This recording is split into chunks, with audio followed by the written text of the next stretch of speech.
তুমি এক পবিত্র মায়ের ঘরে জন্ম নিছো, তুমি এক ইমানদারের সন্তান, তুমি কেন সিজদা দিবে না? বলুন বাপ, আপনারা যারা বাবা আছেন, আপনাদের কাছে আপনারা বুঝাপড়া করেন।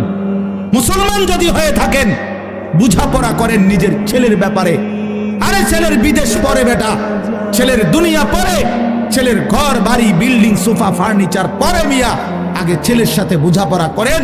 তুই যদি মুসলমানের বাচ্চা হয়ে থাকস, কেন ফজরের নামাজ পড়বি না?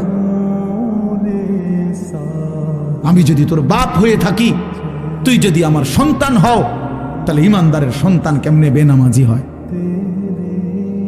ইমানদারের মেয়ে কেমনে বেপর্দা হয়?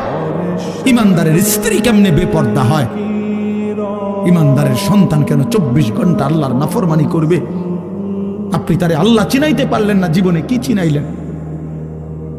আপনি তাকে বানানেওয়ালা চিনাইতে পারলেন না, আহা বন্ধু, করলেনটা কি?